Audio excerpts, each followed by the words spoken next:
900 miliosmoles de solutos por día, producto de todo el metabolismo, digamos, que ocurre en el organismo.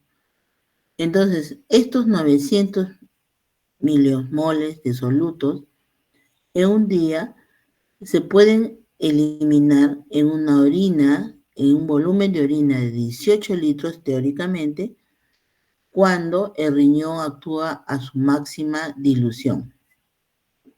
¿Ya? O también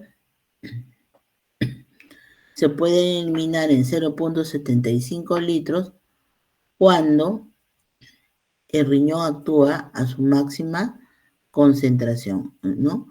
O sea, la máxima dilución, habíamos dicho, ¿no? La molaridad urinaria iba desde 50 a 1200 miliosmoles por kilo.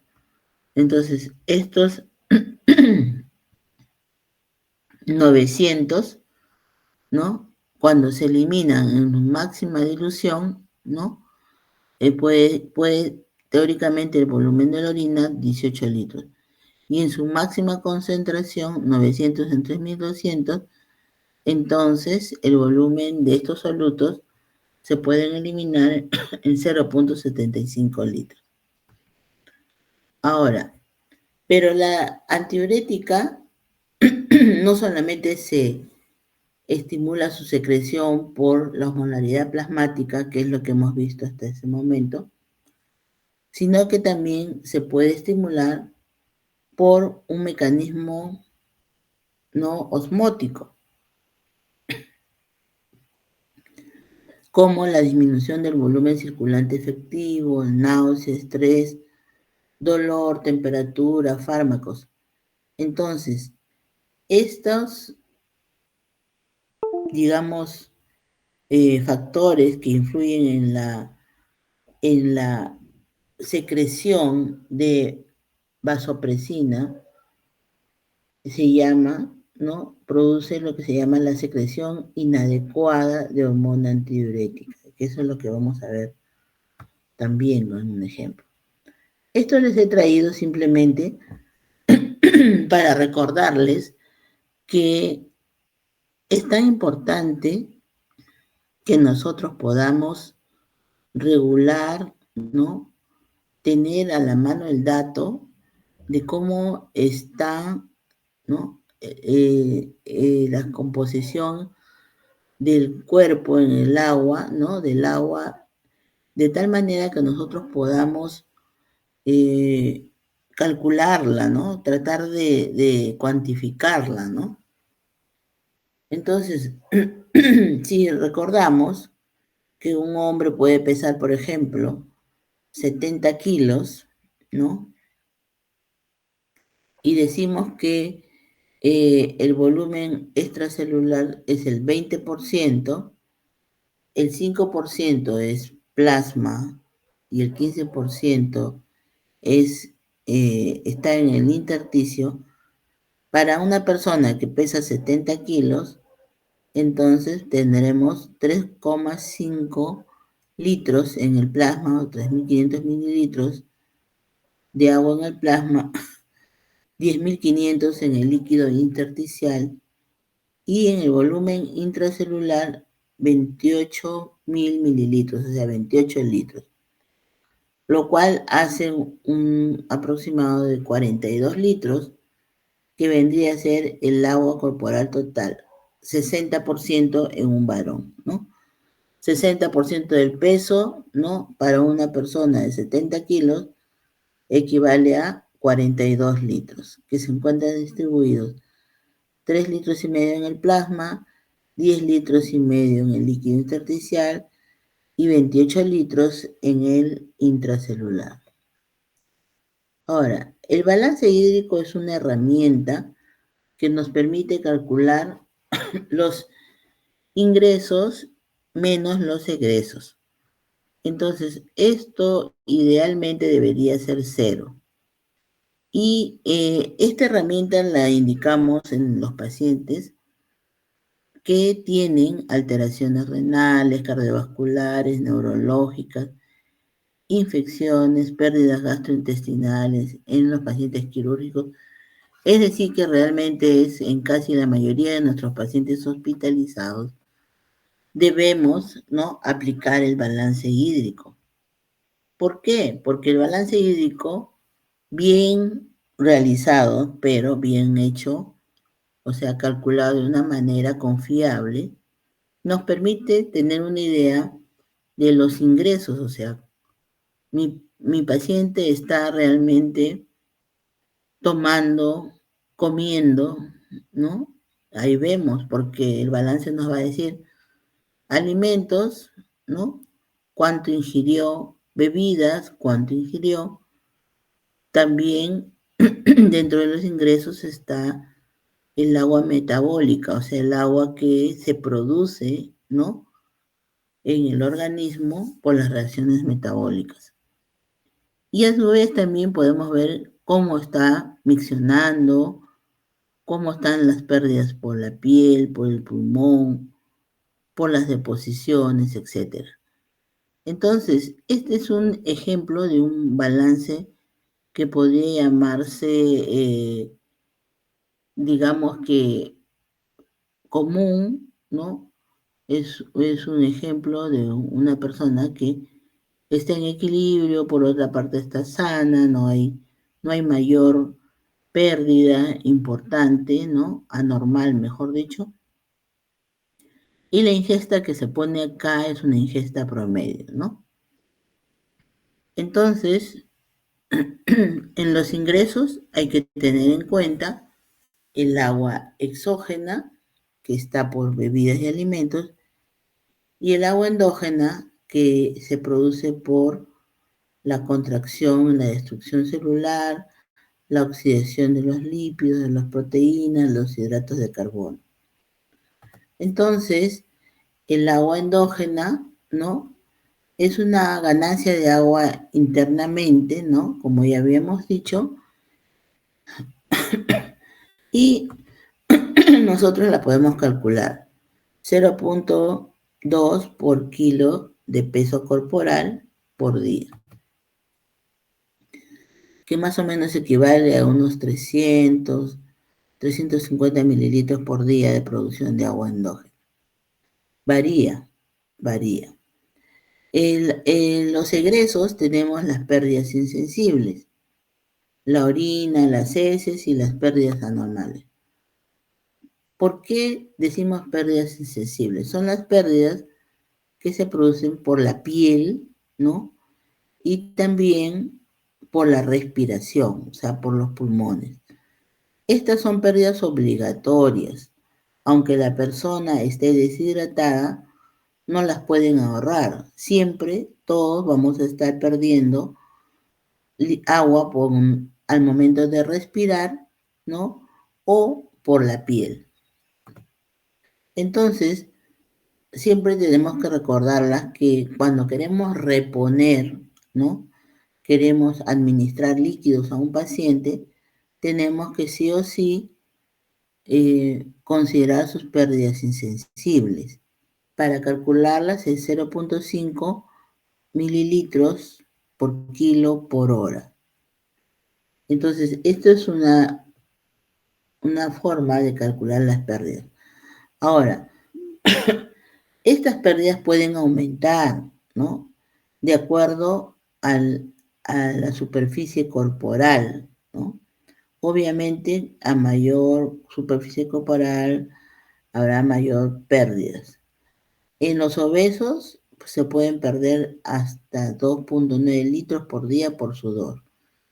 Y también aumentan las pérdidas cuando hay fiebre, ¿no? Entonces, obviamente, uno tiene que pensar que las personas que están con fiebre van a requerir una mayor ingesta de agua o una mayor administración de agua por vía parenteral. Entonces, si queremos hacer un cálculo de cuánto le debemos reponer por fiebre, ¿no? El parámetro es 5 mililitros por kilo, ¿no?, por día, por cada grado de temperatura, ¿no?, cuando sube por más de 37.3 grados centígrados. O sea, si Si una persona tiene 38.3, obviamente, tengo que darle 5 mililitros por kilo por día más. Entonces, la hiperventilación también hace que aumenten las pérdidas, ¿no? Por ejemplo, la gente que está taquipneica puede perder de 1000 a 2000 mililitros por día. Los pacientes que tienen una traqueostomía, solo por la traqueostomía, pueden perder 1.5 litros por día. Y los pacientes en general que están taquipneicos, uno puede calcular cuánto le voy a reponer: 150 mililitros por cada aumento en 5 respiraciones, ¿no? En una frecuencia respiratoria mayor de 15. Entonces, si mi paciente tiene 20 respiraciones por minuto, entonces le tengo que dar 150 mililitros, le tendría que dar 150 mililitros más, ¿no?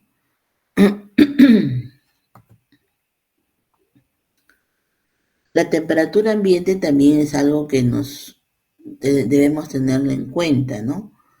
En los climas cálidos, la gente tranquilamente puede perder hasta 3 litros por día por la temperatura nada más. Entonces, si hacemos un cálculo, digamos, más exacto, más específico, se pueden perder 500 mililitros por día por cada 3 grados de temperatura ambiente mayor de 29 grados centígrados.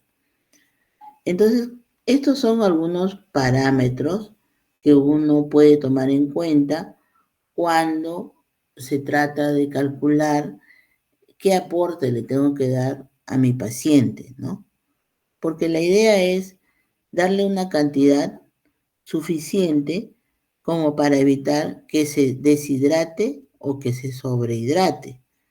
Entonces, si está en un clima caluroso, en un ambiente donde la temperatura está aumentada, si el paciente tiene una traqueostomía, si el paciente tiene fiebre, todos estos parámetros yo los puedo tomar en cuenta para hacer el cálculo del volumen del agua que yo le voy a administrar. En relación a la diuresis, ¿no? En el balance hídrico se toma en cuenta la diuresis. Entonces, se requieren 600 mililitros de orina para eliminar los productos finales del metabolismo, ¿no? En un día. Y esto es cuando los riñones se encuentran sanos. Es decir, y miren, si el paciente en realidad no está eliminando estos 600 mililitros de orina, entonces yo tengo que pensar en que van a empezar a retenerse, ¿no? Estos productos que debían ser eliminados. En una persona con una ingesta promedio, la diuresis es más o menos de 1500 mililitros por día. Por heces, se pierden más o menos 100 a 200 mililitros por día, pese a que por el intestino pasa una gran cantidad de líquidos, ¿ya? Y estos se reabsorben en su mayoría, de tal manera que ya solo se excreta 100 a 200 mililitros por día. Entonces, esto debemos de tomarlo muy en cuenta, por ejemplo, en casos donde este líquido no se reabsorbe bien, ¿no? Está dentro de el intestino y está formando lo que se llama un tercer espacio. Las pérdidas anormales que puede tener una persona son las diarreas, los vómitos, cuando están con drenajes, ¿no? O cuando existen una obstrucción intestinal. Entonces, hay que tomarlas en cuenta porque estas pérdidas tienen que ser repuestas. Cuando hablamos de un tercer espacio, de secuestro, ¿no? Estamos hablando, por ejemplo, de una persona con una obstrucción intestinal. En la pancreatitis igualmente, la pancreatitis, ¿no? Hace que el intestino se paralice, ¿no? En una forma dinámica, o sea, el intestino reacciona frente a la agresión del páncreas y se paraliza. Entonces, esto lo que hace es constituir el tercer espacio. No hay una buena reabsorción de líquido y este tercer espacio, miren, ustedes pueden tener hasta 6 litros de líquido. Entonces, esto debemos de tenerlo en cuenta porque no son pérdidas muy evidentes, ¿no? Tú la diarrea la puedes medir, el vómito la puedes medir, una secreción, ¿no? Un drenaje, puedes medir cuánto está perdiendo y reponerle. Pero un tercer espacio, a veces, si uno no lo toma en cuenta, ¿no? Vamos a ocasionar que el paciente pueda deshidratarse mucho, inclusive puede entrar en shock, ¿no? Entonces, el tercer espacio hay que sospecharlo, hay que tomarlo en cuenta. Entonces, y hay que reponerlo, ¿no? Ese líquido. Entonces, si yo le estoy poniendo, por ejemplo, 2 o 3 litros a un paciente que tiene una pancreatitis y no me está miccionando adecuadamente, probablemente es porque me estoy quedando corto en el aporte de líquidos. Porque por el tercer espacio hay mayor pérdida, o sea, 6 litros por decir, y yo le estoy poniendo en total 3. Entonces, siempre tengo que calcular, ¿no? Agregarle a mi reposición lo que significa el tercer espacio y eso se tiene que ver reflejado en la producción de orina, ¿no? En la diuresis. Entonces, en lo que es agua, tenemos que, un momentito,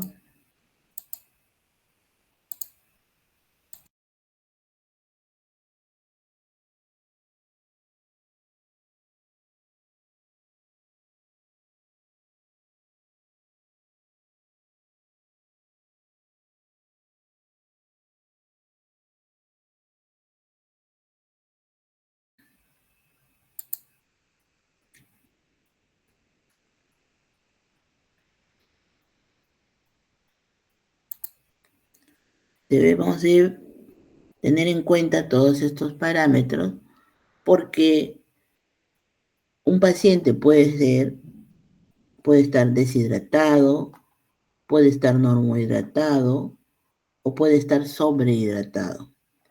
Entonces, cuando uno hace una historia clínica, al final de hacer la historia clínica, por nuestra anamnesis y por nuestro examen físico, nosotros podemos determinar cómo está, si está deshidratado, sobrehidratado o está normohidratado, ¿no?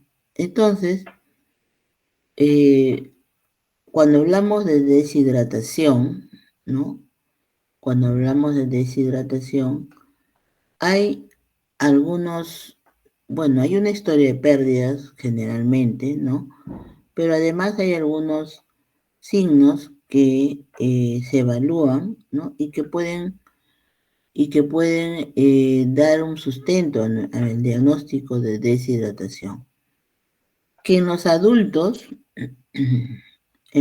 mayores, sobre todo, debemos de tener algunas consideraciones.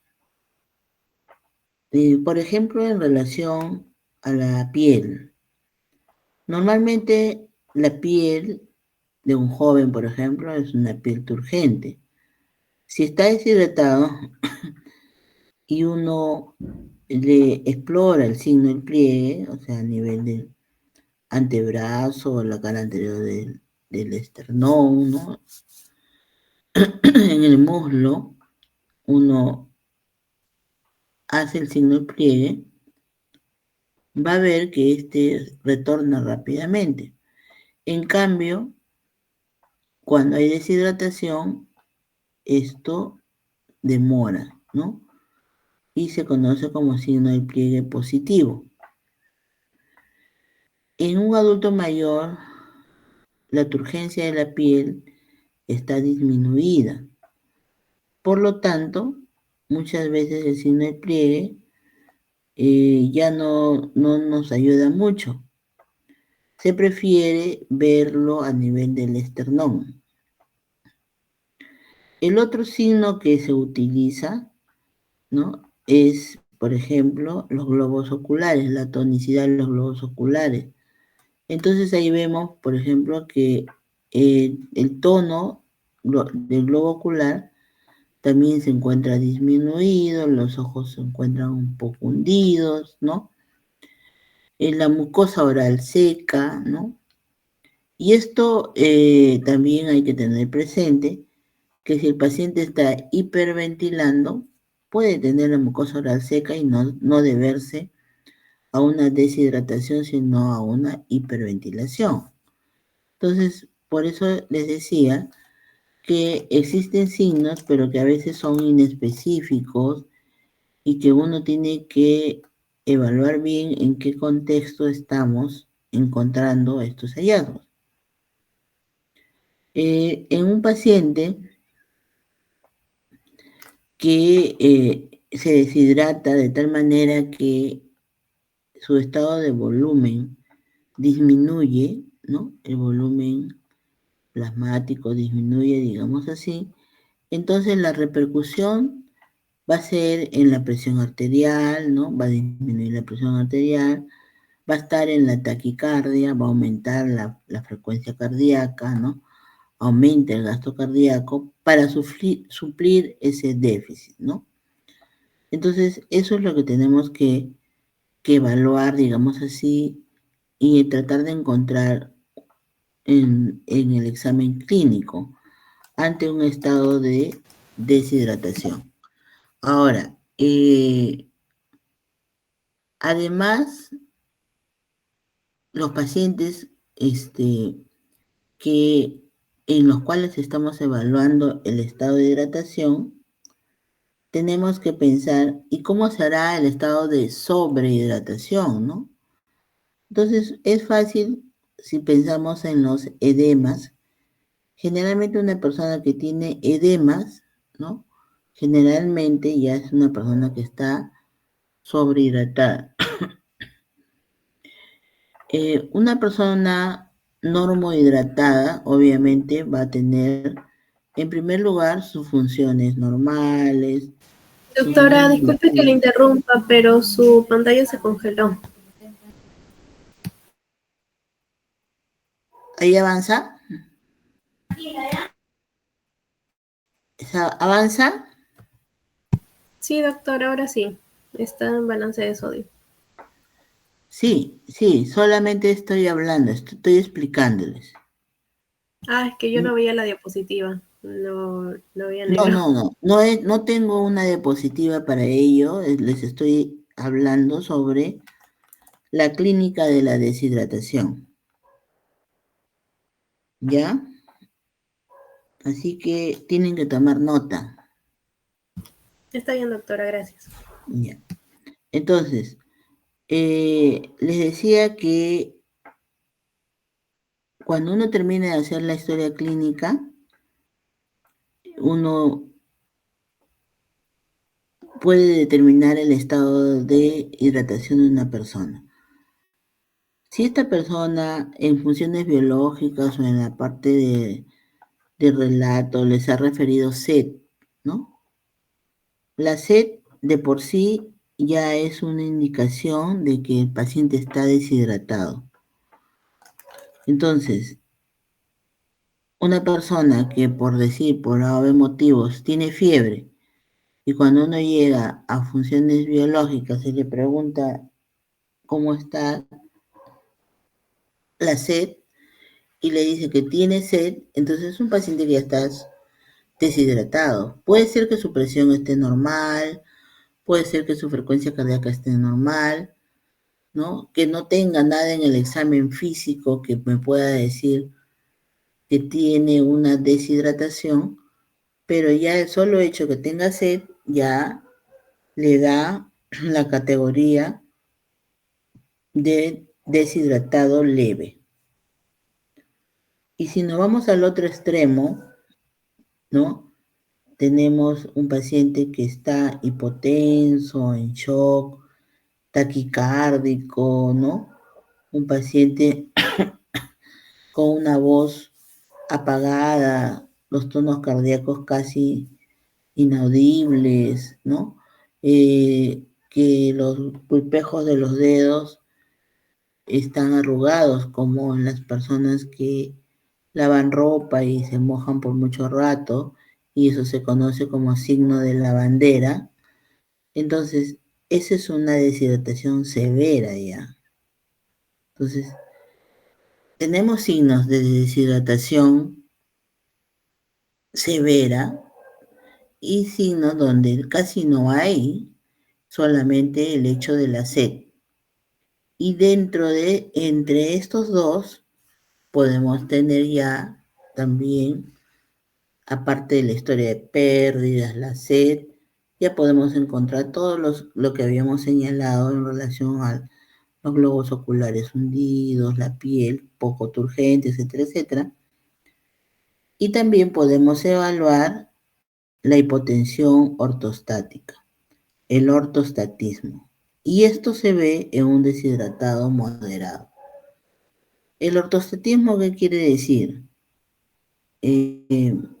Allá hacemos, ¿no? O buscamos ortostatismo para poder darnos cuenta si una persona tiene una depresión de volumen. Entonces, cuando nosotros sentamos primero le tomamos la presión y la frecuencia cardíaca en decúbito y luego, con mucho cuidado, lo sentamos, esperamos unos minutos y le volvemos a controlar la presión arterial y la frecuencia cardíaca.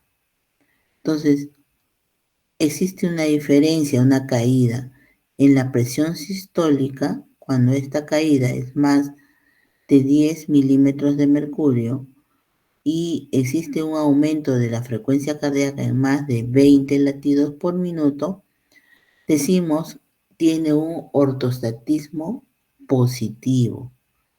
Y esto ya nos está hablando de una disminución, ¿no?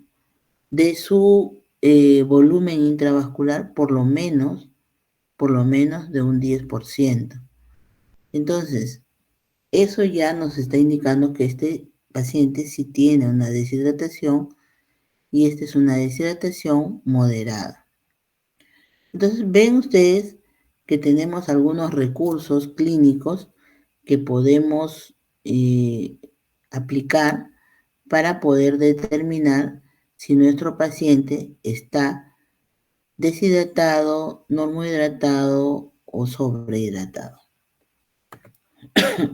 El otro aspecto de la clase es el sodio.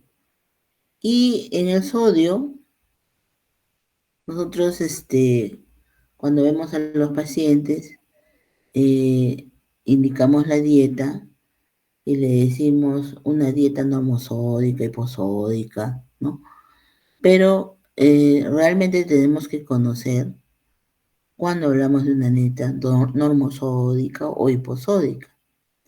Entonces, en una dieta normosódica, una dieta promedio, la ingesta es de 90 a 100 mil equivalentes por día de sodio. Y miren ustedes, en 5 gramos de cloruro de sodio, con 5 gramos nomás, ya estamos, ¿no? Con la ingesta de 85.36 mili equivalentes de sodio, ¿ya? Entonces, una dieta normosódica debe tener entre 5.3 y 5.9 gramos de cloruro de sodio. O sea, más o menos, si ustedes recuerdan, más o menos una cucharadita, ¿no? Equivale más o menos a 5 gramos, ¿no? Entonces, pero realmente quien cocina y que se da cuenta, de repente nosotros ingerimos mucho más sodio, ¿no? Mucho más sodio de lo que necesitamos realmente. Entonces, supongamos que se ingiere de 90 a 100 mil equivalentes por día y la excreción es más o menos también de 90 a 100 mil equivalentes por día. Entonces, qué es lo que está pasando, ¿no? La excreción en la orina puede variar de 200 a 400 de acuerdo a la ingesta. Es decir, si la persona ingiere más, va a aumentar su excreción urinaria de sodio. Y cuando existe sudoración excesiva, puede haber una pérdida de 100 a 200 mil equivalentes por litro. Entonces, en este esquema, en estos cuadros, ustedes pueden ver que para una ingesta de 100 mil equivalentes, que más o menos 5 a 10 gramos de cloruro de sodio, vemos que el riñón excreta 100 mil equivalentes. Pero el sodio, ¿no? En el líquido extracelular está, digamos así, en un intercambio, ¿no? En un intercambio con el hueso, con el músculo y con otras células. Y si ustedes se dan cuenta en la parte del hueso, ¿no? En la parte del hueso hay sodio, ¿no? Que puede estar como un sodio extracelular, como un sodio intercambiable o como un sodio no intercambiable. Pero el total es de 3.000 equivalentes en el hueso, ¿ya? En el músculo, 420 equivalentes y en otras células, 135 equivalentes. En el líquido extracelular, la concentración más o menos es de 140 145 equivalentes por litro. Para el volumen del extracelular hace más o menos 25 equivalentes en total. Y lo que se excreta, ¿no? Por el riñón finalmente son 100 equivalentes en 24 horas, por las heces 10 equivalentes, y ya habíamos dicho que cuando hay un sudor puede excretarse desde 100 a 200 equivalentes. Es decir, que existe un equilibrio, ¿no? Entre lo que se ingiere y lo que se excreta. Ahora, ¿por qué es que se excreta tan poco realmente, ¿no? Entonces, ahí vemos que esto va a depender mucho del riñón. O sea, de lo que se filtra, ¿no? El 67% del sodio se reabsorbe a nivel del túbulo contorneado proximal. El 25% a nivel de la asa de Henle, el 5% a nivel del túbulo contorneado distal, el 3% en los conductos colectores y finalmente, de lo que se filtra, menos del 1% se excreta, ¿no? En la orina. Si lo queremos ver en cifras, ¿no? Ustedes recuerdan que la tasa de filtración glomerular es de 180 litros por día y la concentración plasmática de sodio es de 140 equivalentes por litro. Por lo tanto, se está filtrando una masa de 25.200 equivalentes por día. Pero de estos 25.000, ¿no? Realmente existe una reabsorción de 25.200 equivalentes, ¿no? Menos los 100 equivalentes, ¿no? 25.100 equivalentes por día se están reabsorbiendo hacia los capilares peritubulares. Y en la orina, el volumen urinario que más o menos habíamos dicho, 1 litro por día, por 100 mil equivalentes por día, son 100 mil equivalentes por día de sodio los que se excretan. Eso es simplemente para recordarles. La hiponatremia, ¿no? La hiponatremia es una concentración plasmática de sodio menor de 135 mil equivalentes por litro. Y es cifra, ¿no?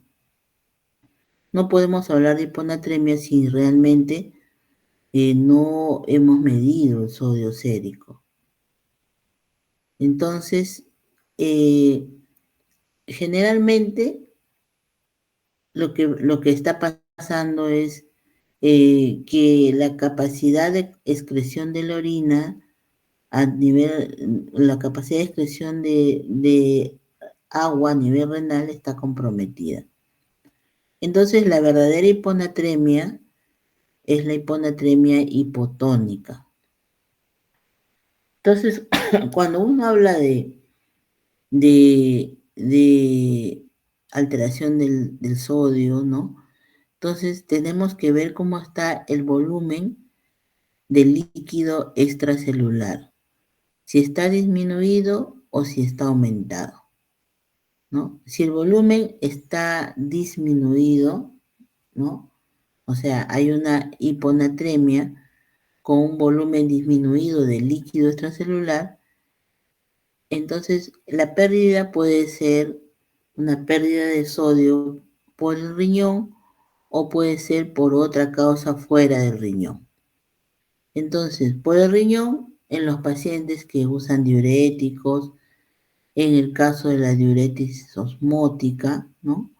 Por ejemplo, cuando se usa manitol, justo tenemos una paciente en medicina, yo dejé que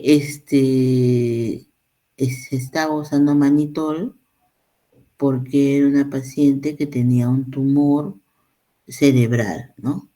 Entonces, estábamos calculando y el primer día que se empezó a usar el manitol, estaba viendo que había tenido una diuresis de 8.600 mililitros, ¿no? O sea, una diuresis bastante elevada, ¿no? Para la cantidad. ¿Y eso por qué? Porque se usó el manitol. Igual también en los pacientes diabéticos descompensados encontramos que pueden tener una poliuria, o sea, eliminan más de 3 litros, por ejemplo, ¿no? Y eso es por la diuresis osmótica. También en la insuficiencia renal, en nefropatía perdedora de sal, en una acidosis tubular renal, cetonuria, o cuando hay pérdidas extrarrenales por diarreas, por vómitos, sudoración excesiva, etc. Entonces, cuando hay hiponatremia y a su vez hay disminución del líquido extracelular, del volumen de líquido extracelular, tenemos que pensar en pérdidas de sodio renales o extrarrenales. Cuando hay hiponatremia, pero el volumen del líquido está aumentado, más bien, o sea, pacientes con edemas, ¿no? Entonces, ahí sí es la hiponatremia, ¿no? Generalmente pueden darse en varios pacientes que pueden tener insuficiencia cardíaca, por ejemplo, cirrosis, síndrome nefrótico, insuficiencia renal agudo crónica en el embarazo, etc. Pero puede suceder que el volumen extracelular esté normal, no esté ni disminuido ni esté aumentado. O sea, un paciente con una volemia normal. Entonces, acá la hiponatremia, dentro de las causas que podemos leer ahí, quiero que ustedes graben el síndrome de secreción inapropiada de hormona antidiurética. Habíamos dicho que la antidiurética, o sea, la vasopresina, se puede secretar por causas no osmóticas, ¿no? Porque primero habíamos hablado de un aumento, ¿no es cierto?, de las de un aumento, ahí ya se me fue la idea. Estábamos hablando de la secreción inapropiada de hormona antidiurética por un aumento en la osmolaridad plasmática, ¿no? Que era lo que sucedía normalmente. Pero habíamos hablado de otras causas que no tenían que ver con la osmolaridad plasmática, sino por una secreción no osmótica. Y acá están esas causas. Ahí ven ustedes el cáncer, ven alteraciones en el sistema nervioso central, ven drogas, ¿no? Que pueden causar esta secreción inapropiada. Entonces, yo puedo tener un paciente con un tumor, ¿no? O un cáncer que me puede hacer una hiponatremia. O puedo tener un paciente que tenga un ACV y que tiene una hiponatremia. O un paciente al cual le estoy dando carbamazepina y me puede desarrollar una hiponatremia. Entonces, eso es importante, de que ustedes lo conozcan, lo recuerden, ¿no? O pueden ser pacientes que tengan problemas con infecciones, ¿no? En los estados postoperatorios, ¿no? Entonces, yo les decía en alguna oportunidad a sus compañeros que esto nos lleva, por ejemplo, a una, mm, a una decisión terapéutica práctica, ¿no? Si recordamos que existe en un posoperado la posibilidad de que se desarrolle un síndrome de secreción inapropiada de hormona antidiurética. Entonces, y que me puede dar una hiponatremia y que esta incluso puede ser severa. Entonces, ¿qué pasa? Eh, los pacientes que van a ser operados generalmente, se les pone en NPO, es decir, nada por vía oral, no pueden comer. Entonces, estos pacientes, como no pueden comer, se les empieza a hidratar. Entonces, la solución que debemos usar es la solución isotónica, el cloruro de sodio 0,9%. Nunca usar una solución hipotónica. De repente por ahí se nos ocurrió ponerle una destrozal 5 con un cloruro, una ampolla, un potasio, y eso ya es una solución hipotónica. ¿Por qué? Porque vamos a diluir el sodio. Y si el paciente, después de la operación, justo, porque en la operación que hay dolor, hay drogas anestésicas, hay estrés, hay todas las condiciones como para que se secrete la hormona antidiurética en forma inadecuada, inapropiada. Entonces, ¿qué es lo que va a suceder cuando se secreta esta antidiurética? Va a haber una retención de agua. Entonces, la osmolaridad plasmática, ¿no es cierto?, va a bajar aún más. Y esto va a diluir el sodio, ¿no?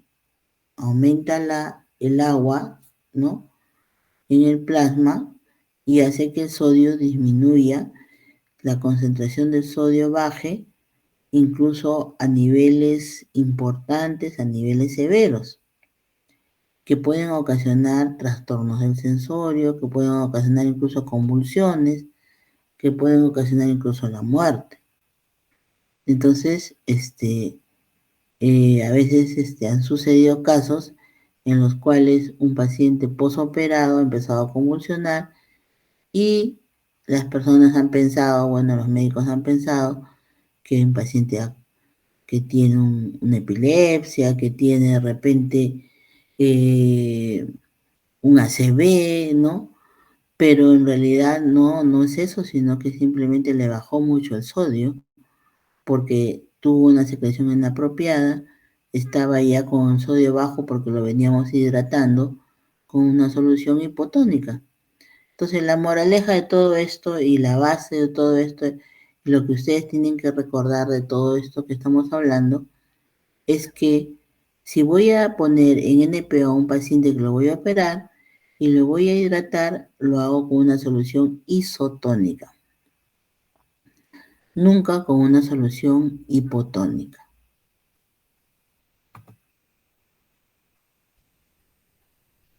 También puede ser que haya personas que tomen mucha agua, ¿no? Por algún trastorno de repente del centro de la sed, ¿no? Una polidipsia primaria. O también hay personas que han estado siendo sometidos a soluciones, ¿no? A irrigaciones con líquidos sin sodio, ¿no? Entonces todo eso puede hacer que se produzca una hiponatremia. Entonces, para recordarles semiológicamente, ¿no? ¿Cuáles son los síntomas de la hiponatremia? Una persona con hiponatremia tiene los síntomas relacionados al sistema neurológico, ¿ya? Apatía, desorientación, calambres, ¿no? Agitación, como les decía, puede haber convulsiones, ¿no? ¿No? Puede haber respiración de Cheyne-Stokes, etc. Entonces, los síntomas van hacia la esfera neurológica. Entonces, cuando ya hay, digamos, esto es para simplemente, eso lo van a ver ustedes con mayor, eh, cuando hagan la parte de tratamiento, pero en general uno lo primero que tendría que hacer es confirmar si esta hipotonicidad, ¿no? existe, midiendo la osmolaridad plasmática. Luego, si realmente no existe, hay que buscar solutos osmóticamente activos como la glucosa. Y si finalmente si hay una hiponatremia y esta es hipotónica, o sea, hay una hipotonicidad, entonces ahí tenemos que hacer el examen físico y ver cómo está el volumen de líquido extracelular. Y eso es lo que hemos estado hablando. Cuando yo sé que un volumen del extracelular está disminuido, está normal o está aumentado.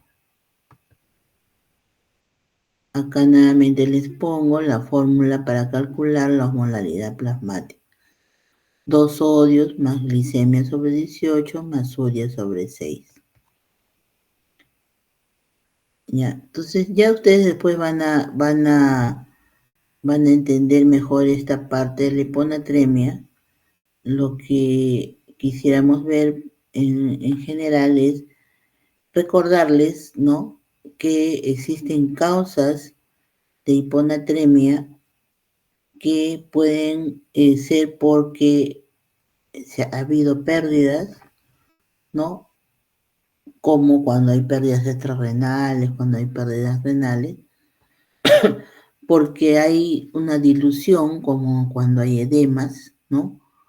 O con un volumen normal, ¿no? Como cuando hay una secreción inapropiada de hormona antidiurética.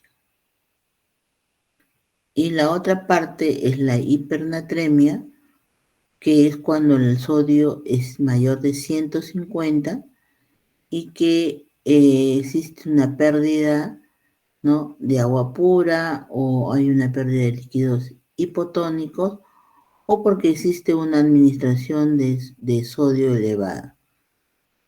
Entonces, cuando hay una pérdida por agua pura, generalmente es cuando han habido muchas pérdidas insensibles que no han sido reemplazadas, ¿no? O cuando la persona no toma mucho líquido, o en la diabetes insípida.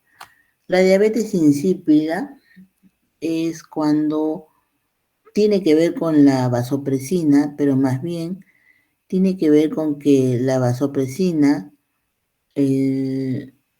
no se genera, ¿no? Y eso es cuando es una de origen neurogénico, o cuando más bien no tiene efecto en el riñón. Entonces, la vasopresina, por alguna razón, no puede ser detectada por el riñón y estamos hablando de una causa nefrogénica, ¿ya? También puede ser porque se han perdido fluidos, ¿no? Hipotónicos, o sea, se pierde sodio también, pero también se pierde agua. Y la pérdida de agua es mayor. Entonces, por ejemplo, cuando usamos diuréticos, ¿no? De asa, diuréticos osmóticos, también en la fase poliúrica, ¿no? De una necrosis tubular aguda, o sea, en una persona que ha tenido una falla renal y que está ahora pasando a la fase poliúrica, puede volver a deshidratarse, ¿no? También en las personas que tienen pérdidas gastrointestinales o aquellas que tienen pérdidas cutáneas. Y el otro grupo es de los que ha habido una ingesta, una ganancia de sodio hipertónico, ¿no? Por ejemplo, en aquellos que han sido sometidos a una reanimación donde se ponen ampollas de cloruro de sodio en buena cantidad, ¿no? O hay una ingesta también inadvertida, como se puede ver en algunos lactantes en los cuales en lugar de echar azúcar le echaron sal al biberón, etcétera, por el uso de también enemas o en personas que han sufrido naufragios y que han tomado agua de mar. Entonces, todo esto puede llevar a una ganancia de sodio y esto ocasionar una hipernatremia. Igualmente que en la hiponatremia, los signos de hipernatremia tienen que ver con la parte neurológica, ¿no? Y esta se va a deber básicamente a la deshidratación celular. En lactantes lo que se ve típicamente es la irritabilidad y el llanto sin lágrimas, ¿no? Puede haber inquietud, puede haber letargia, puede haber calambres, debilidad, hiperreflexia, pueden haber coma, convulsiones, incluso la muerte,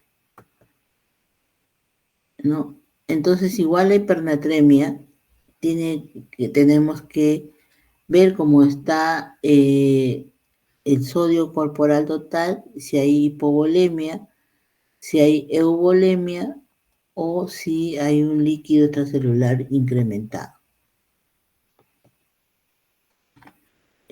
La consulta es, ¿cómo están? ¿Están de repente y están cansados porque ya estamos más de una hora?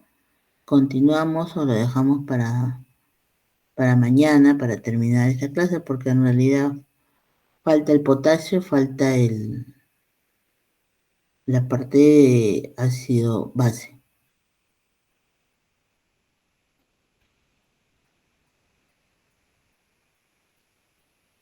¿Qué dice Dayana? Podemos continuar, doctora, y mañana seguir con otra clase para avanzar los temas. Bueno, entonces, el trastorno del potasio, ese es otro, que forma parte de otro catión, básicamente intracelular, cuya distribución es del 98% de entre las células, y en el extracelular la concentración miden de 4 a 5 mil equivalentes por litro. En cambio, en el intracelular es de 140 mil equivalentes por litro. Es decir, que lo que nosotros medimos es el potasio extracelular y por lo tanto la representación de todo el potasio corporal total que nosotros medimos, ¿no? No es, digamos, la más representativa. Ahora, En una dieta se ingiere más o menos de 50 a 150 mil equivalentes por día, pero lo que el organismo necesita es de 40 a 50 mil equivalentes.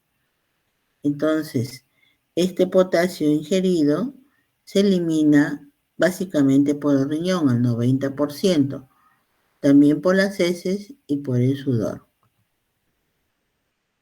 Entonces, el potasio normal, ¿no? Se mantiene más o menos entre 3.5 y 5 mil equivalentes.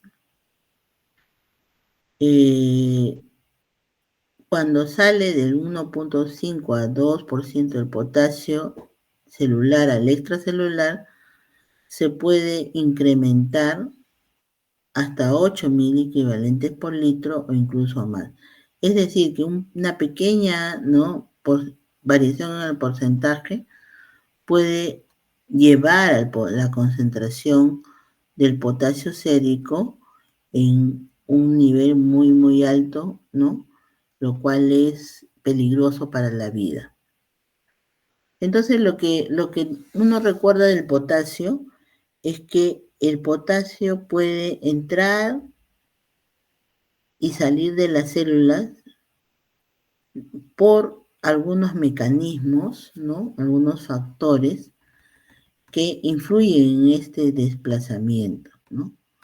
Entonces, por ejemplo, la insulina, por ejemplo, el ejercicio, por ejemplo, enfermedades crónicas, ¿no? El pH extracelular. Entonces, hace que el potasio se desplace de las células. Y yo les decía que era un poco difícil basarse solamente en la concentración del potasio extracelular, o sea, plasmático, para saber lo que realmente está ocurriendo con el potasio corporal total. En general, cuando el potasio plasmático disminuye de 4 a 3, se calcula que puede haber un déficit de 200 a 400 mil equivalentes de potasio corporal total. En cambio, cuando el potasio aumenta de 4 a 5, se asocia a una retención de 100 a 200 mil equivalentes de potasio. Entonces, puede haber una salida de potasio cuando hay un déficit de insulina, ¿no? Por ejemplo, en una diabetes mal controlada, una acidosis metabólica, ejercicio intenso y el catabolismo celular excesivo. Entonces, acá lo que de repente es importante recordar es lo que sucede cuando una persona tiene acidosis, ¿no? Cuando una persona tiene acidosis, sobre todo la acidosis metabólica, el potasio sale de la célula, ¿no? Cuando una persona tiene diabetes y la insulina está baja, el potasio sale de la célula. Entonces, un paciente diabético descompensado que ingresa, por ejemplo, a un servicio de emergencia, puede tener un potasio corporal total disminuido y sin embargo, ¿no? Y sin embargo, así cuando lo vemos por primera vez y deshidratado, chocado, etcétera, su potasio puede estar, sérico puede estar elevado, ¿no? Y eso se debe a qué? Al déficit de insulina, se debe a la acidosis. Entonces, cuando un diabético empieza a ser tratado, ¿no? Porque obviamente si llega en shock, entonces se le va a empezar a hidratar, ¿no? Entonces se le empieza a hidratar, luego se le coloca la insulina. Entonces, estos factores que hacen que el potasio haya salido desaparecen y empieza a tener o a reflejarse el potasio bajo en el plasma.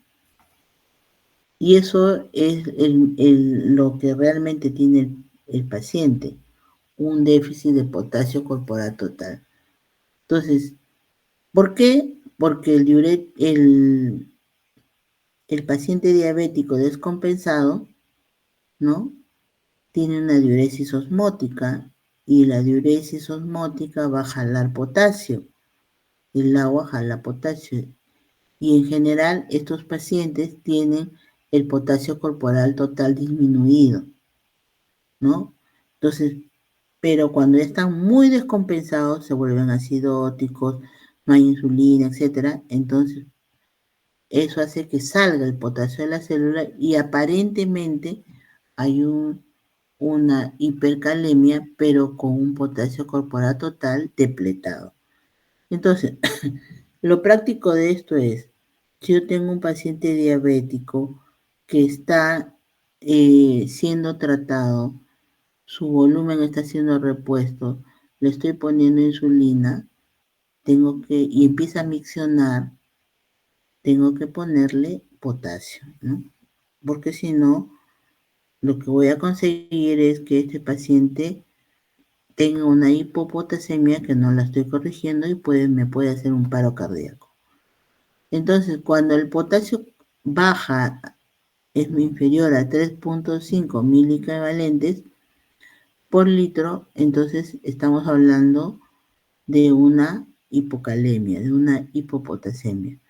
Y esta hipocalemia puede ser porque esté disminuido el potasio corporal total, como por ejemplo un diabético que les expliqué, o porque hay una redistribución del mismo, ¿no? Entonces, ¿qué hace cuáles son las causas de hipopotasemia, ¿no? Entonces, la hipopotasemia puede ser porque disminuye el aporte, ¿no? Y esto se puede ver, ¿no? En un contexto de un tratamiento de un paciente que está recibiendo soluciones sin potasio, ¿no? A veces el paciente llega, se le empieza a poner cloruro con el afán de reanimarlo, no le ponemos potasio, ¿no? Y eso lo puede llevar a una hipopotasemia. O una causa de redistribución es la alcalosis. Así como les expliqué que la acidosis hace que el potasio de la célula salga al plasma y lo encontramos aumentado, cuando hay alcalosis, el potasio más bien ingresa a la célula y es una causa de hipocalemia. Cuando le ponemos insulina, cuando hay una actividad beta adrenérgica, ¿no? Elevada, ¿no? Pacientes que tienen estrés, pacientes que tienen problemas coronarios, delirio, ¿no? Pacientes a los que se le está dando agonistas beta adrenérgicos, por ejemplo, en aquellos que están usando salbutamol, etcétera, ¿no? Para su tratamiento del asma. Entonces, hay que tener presente que estos pacientes pueden tener hipopotasemia porque estamos dándole una medicación que introduce potasio a la célula, ¿no? También hay una forma hereditaria que es la parálisis episódica hipopotasémica, porque también hay una parálisis hiperpotasémica, y otro también que hay que tener en cuenta en los pacientes que están con anemia megaloblástica y se les da tratamiento con vitamina B12 o ácido fólico, ¿no? O neutropénicos que se dan tratamiento también con factor estimulante de las colonias, pueden usar con hipocalemia. Es decir, que ustedes cuando vean una cifra de potasio menor de 3.5 miliequivalentes, tienen que ponerse a buscar qué puede estar causando esta hipocalemia, ¿no? ¿Qué puede estar causando? ¿Qué medicamentos estamos usando en el paciente, ¿no? ¿Por qué está presentando esta hipocalemia? Como ustedes ven acá, la mayor parte de causas son por medicamentos. Existen unas causas ya un poco más raras, ¿no? Son hereditarias, que son generalmente por mutaciones de genes, etcétera. Son raras, ¿no? Pero la mayor parte son causas que se deben a aumento, a uso de medicamentos, ¿no? Y que tenemos que tomarlas en cuenta. Este, el aporte es importante, ¿no? Con los alimentos una persona puede ingerir de 40 a 120 mil equivalentes por día de potasio y la mayor parte es excretada en la orina. Ahora, si este aporte disminuye, ¿no? La excreción por la orina puede también disminuir hasta 5 a 25 mil equivalentes por día. ¿Qué podemos tener con la hipopotasemia? Generalmente hay debilidad muscular, ¿no? Hay un hilio intestinal, hay problemas también en la respiración, ¿no? Un paciente con hipocalemia puede hacernos un paro respiratorio, arritmias cardíacas, ya hay una pérdida en la capacidad de concentración, poliuria, polidipsia, etcétera. En la hiperpotasemia también medimos la concentración del potasio es mayor a 5.5 y esta hipercalemia sí es algo que en minutos puede llevar a la muerte porque puede llevar a arritmias fatales. Entonces, la hipercalemia en la acidosis, ¿no? Puede verse, ¿no? En una hipercalemia y por cada reducción de 0.1 unidades de pH se puede elevar 0.6 equivalentes de potasio. Entonces, la acidosis grave puede producir una hipercalemia incluso cuando hay una depresión de potasio. Entonces, cuando hay una hipercalemia, ¿no? Tenemos que investigar si hay un aporte aumentado o igualmente esta parte, estos factores que redistribuyen el potasio. La pseudohiperpotasemia se ve, por ejemplo, cuando existe una extracción de potasio donde se ha usado un torniquete, se ha usado, o sea, cuando hay una destrucción de los eritrocitos. Entonces ahí no es que esta ruptura de los eritrocitos produce una pseudo hiperpotasemia. La acidosis metabólica ya habíamos explicado, el déficit de insulina, o sea, por los mecanismos, los mecanismos que hacen que salga potasio de la célula.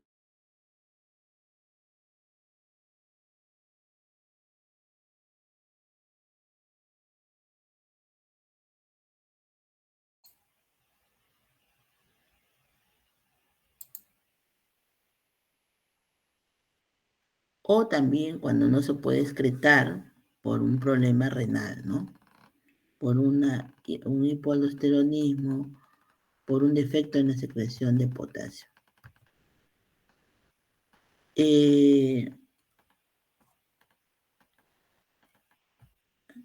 No lo he puesto, creo, pero el asunto con la hiperpotasemia, sobre todo, como les decía, tiene que ver con las alteraciones del ritmo cardíaco y que, y que produce arritmias de todo tipo, ¿no? Una persona con hiperpotasemia puede tener arritmia de todo tipo y puede llevar a un paro cardíaco.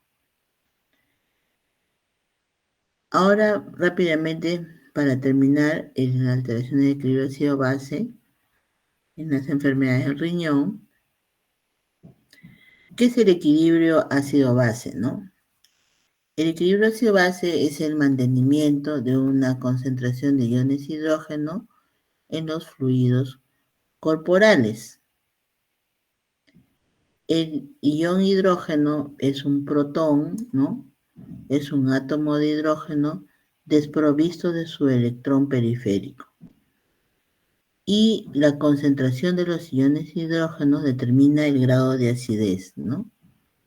Entonces, en general, los ácidos, ¿no? Son especies químicas que liberan protones y las bases más bien captan protones, ¿no? El ácido se desdobla en su base y el protón. Entonces, la solución será ácida si hay una mayor cantidad de iones hidrógeno que de iones oxidilo. Y el producto entre la concentración de los iones hidrógeno y oxidilo es constante y siempre es igual a la 10 a la menos 14. Entonces, por lo tanto, el pH es el logaritmo negativo de base 10 de la concentración de iones hidrógeno.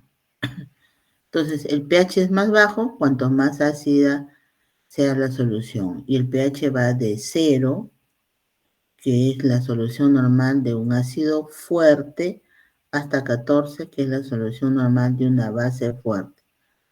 El valor de 7, que es de 10 a la menos 7 de hidrógeno, corresponde a la neutralidad. Entonces, para un medio extracelular del hombre, el valor normal y neutro del pH es 7,40, ¿no? Hablamos de acidemia si el pH es menor a 7,35 y de alcalemia si el pH es mayor a 7,45. Hablamos de acidosis cuando hay un aumento en la cantidad de iones hidrógeno en el organismo. Y esta acidosis puede estar compensada con un pH dentro de lo normal. Entonces, hay acidosis, pero también el pH puede estar normal, ¿no? Una acidosis es compatible con un pH normal.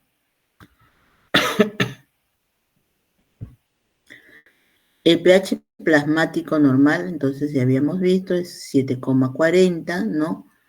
Que equivale a 40 nanoequivalentes de hidrógeno. Y el pH y la concentración de hidrógeno se relacionan, pero en forma inversa. Cuando aumenta el aumento de la acidez, va con un descenso en el pH y un aumento en la concentración de iones de hidrógeno, ¿no? Entonces, el pH en la sangre normal es de 7,40, el rango es de 7,36 a 7,44.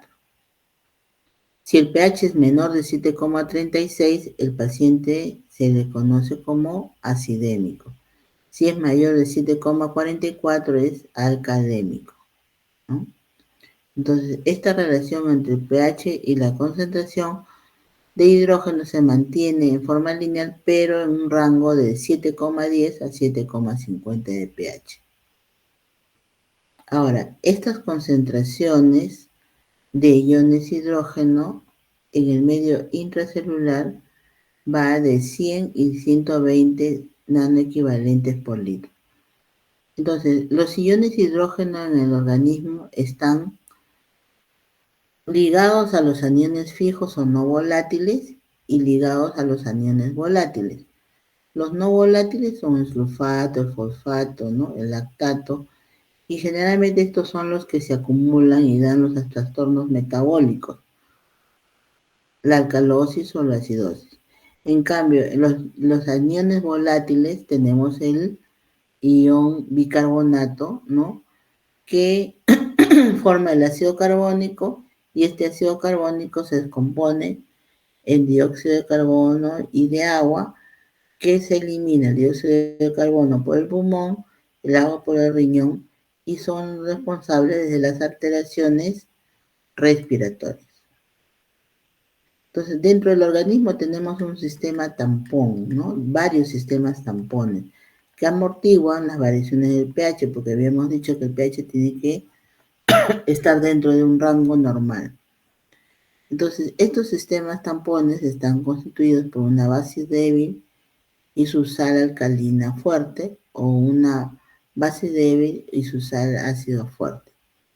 Y existen 4 sistemas principales, ¿no? El bicarbonato ácido carbónico, que es el más importante, el fosfato disódico, fosfato monosódico, que es un buffer urinario excelente, el proteinato proteína y la hemoglobina y la oximoglobina. Entonces, la acidosis metabólica viene a ser un proceso patológico donde primariamente lo que existe es una ganancia de ácido fuerte o una pérdida de bicarbonato del líquido extracelular. Entonces, normalmente la ganancia de ácidos fuertes es de 50 a 80 mil equivalentes por litro debido al catabolismo proteico, pero por vía renal se pierde un ácido igual, ¿no? La misma cantidad que la ganancia. Sin embargo, cuando la producción de hidrógeno supera su eliminación, el balance es positivo y se produce la acidosis. Entonces, cuando uno estudia la acidosis, ¿no? Uno ve si la acidosis va con un anion gap elevado o un anion gap normal. El anion gap tiene que ver con tiene que ver con los cationes y los aniones, ¿no? Entonces hay una suma, ¿no? De los cationes a los cuales se le restan los aniones y nos da una cifra, ¿no? Que cuando sube esa cifra decimos gap elevado o con anion gap normal. Entonces cuando el anion gap está elevado, que es lo que generalmente nos llama más la atención, entonces estamos frente a una insuficiencia renal, una cetoacidosis, ¿no? Una acidosis láctica o también puede haber una intoxicación, ¿no? Entonces, de tal manera que a veces, si un paciente está acidótico y no es renal, no es diabético, ¿no? No tiene una acidosis láctica, entonces hay que buscar, ¿no? Esta acidosis de repente se debe a una ingesta de un metanol, por ejemplo, ¿no? O una ingesta de salicilatos cuando hay de repente un intento de suicidio, qué sé yo. Entonces, esto nos puede ayudar. En cambio, cuando el anion gap es normal, generalmente esto puede ser por una acidosis hipopotasémica, o sea, con potasio bajo o con potasio aumentado. Y hay diferentes causas, ¿no? Entonces, en la acidosis metabólica, el bicarbonato sérico puede disminuir en relación con el ácido carbónico, ¿no?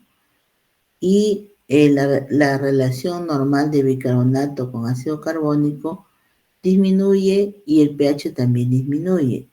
El pH es menor de 7,35 y generalmente el bicarbonato es menor de 21.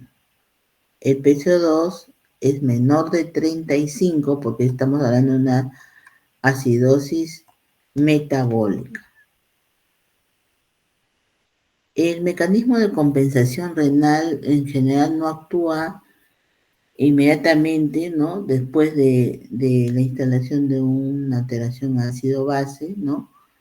Este mecanismo sí lo que intenta es eliminar la carga ácida, ¿no? En una forma definitiva, ¿no? Ácida o alcalina aportada. Y esta compensación, que no es inmediata, demora más o menos a los tercer al quinto día, ¿no? De instalado el trastorno ácido base. Entonces, Normalmente un riñón puede eliminar de 50 a 80 mil equivalentes de iones de hidrógeno. En cambio, en acidosis puede llegar hasta 500 mil equivalentes por día, ¿no? Existe una forma una fórmula, ¿no?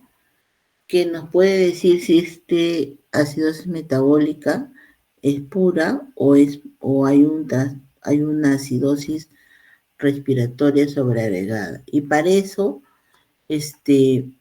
usamos la concentración del PCO2, o sea, se hace un estudio de gases arteriales a los pacientes y vemos cómo es que ha salido su bicarbonato. Entonces, ¿para qué? Para ver cómo debería estar el CO2 esperado, ¿no? Entonces, para esto, multiplicamos 1.5 por el bicarbonato obtenido más 8. El rango esperado de esto más menos 2. Si el CO2 del paciente que se obtuvo cae dentro de este rango, ¿no? Entonces, será una acidosis metabólica pura. Pero si no, ya será un trastorno mixto, ¿no?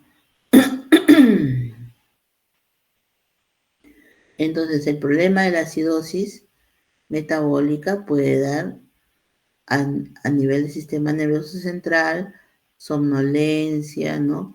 Estado confusional, desorientación, coma, ¿no? Hipotonía muscular, arreflexia. Y estos signos aparecen en casos de acidosis grave, cuando el pH está por debajo de 7.1. Ahora, sí, depende también de la rapidez en que se instale la acidosis, ¿no?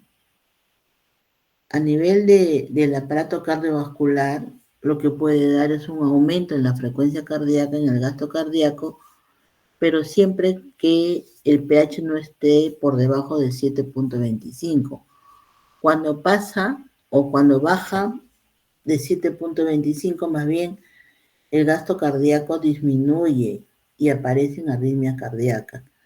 Con un pH de 7 ya el riesgo de paro cardíaco es inminente, ¿no? Entonces, lo que ocurre a nivel periférico con un paciente acidótico es que hay un estancamiento, hay un déficit en la perfusión tisular, ¿no? Hay hipoxia, ¿no? Y hay una agravación de la acidosis. La acidosis produce atonía de musculatura en los vasos sanguíneos que pierden su reactividad a las catecolaminas. A nivel respiratorio está la respiración de Kussmaul, ¿no? Que es una polipnia, ¿no? Y que lo que intenta es un poco disminuir esta acidosis, ¿no? Pero intenta una compensación respiratoria, pero esto solamente es por, digamos, un corto tiempo. Entonces, también a nivel endocrino existe una respuesta cuando se incrementa la acidosis, que es la hipersecreción de adrenalina y de 17 hidroxicorticosteroides que producen una vasoconstricción periférica e hipoxia tisular. Entonces, lo importante, creo yo, de la acidosis metabólica es que entendamos que en caso de semiología renal, estos pacientes se pueden presentar cuando hay una falla renal, ¿no? Y que nosotros tenemos que saberlos manejar cuando se pone el bicarbonato, etcétera, ¿no? Y entender que si llega la acidosis a un rango ya demasiado bajo, entonces esto puede ocasionar la muerte del paciente, ¿no?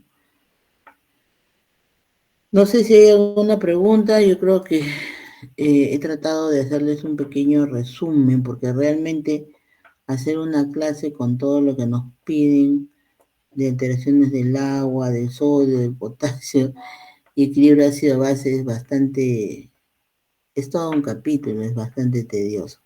Entonces, esto es, digamos, una parte de introductoria, ¿no? Para que ustedes vayan teniendo un conocimiento de lo que significan las alteraciones del equilibrio ácido-base. Si tuvieran alguna pregunta, me avisan, por favor.